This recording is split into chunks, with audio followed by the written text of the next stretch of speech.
Affirmative action actually works where people are disadvantaged. Yes. In Nigeria, northern Nigeria that is being targeted with affirmative action is not disadvantaged in the sense that, you don't have, we didn't have an apartheid government that made sure that people didn't go to school there, that suppressed people. On the contrary, we've had northern Nigeria ruling Nigeria for many, many, many years. And so if you look at it and say, okay, if it is not an issue of, of oppression, is affirmative action the right solution?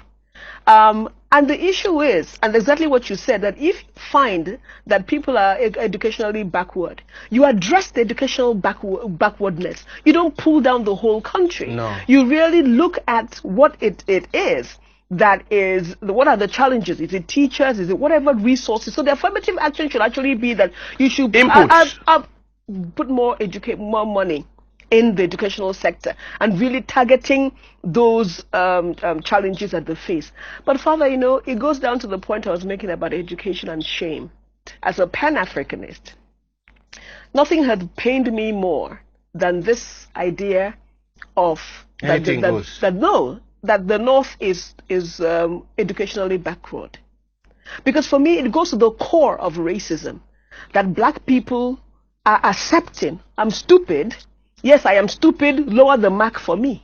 That's basically what the so that's what you mean by lack of a sense of shame. Exactly. How can we as Africans accept that a group of us in a part of Nigeria are saying, yes, we're stupid. Yes, we cannot learn. So as a result of that, lower the cutoff mark so that I can pass. This is something that we as a country really needs to say this is unacceptable. We need to be able to say no. There is nothing wrong with the intellect of a northerner. There's nothing wrong with the learning ability of a child in northern Nigeria. What is missing that they don't have the support that they need.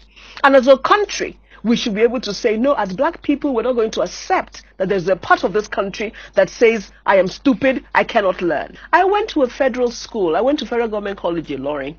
And most of the people who came from the north, when they came into our school, couldn't read or write. Some of them just couldn't. But by the time they were done, one of the girls had one of the best results in my secondary school. It is unfair what is happening in northern Nigeria. It is unfair to put a whole generation of people and tell them how I am going to help you is that I'm going to bring down the and you're not doing it. Like I said, at the end of the day, it's not about me. It's not about southern Nigeria. It's about the educational, mess that you're creating in your part of the world. Because those kids, you're going to reap what you sow. As long as we allow these kids not to have an education, not to have hope, the drug abuse situation in northern Nigeria is getting really out of hand. There's a lot of frustration. And all because we're saying, oh, you cannot learn, let us give you pass marks. And the problem is that when those things were done, the assumption was that government will always be the biggest employer.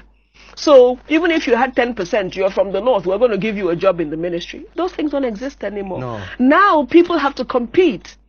And you come to the private sector, you can hardly find northerners working in the private sector. What have you done?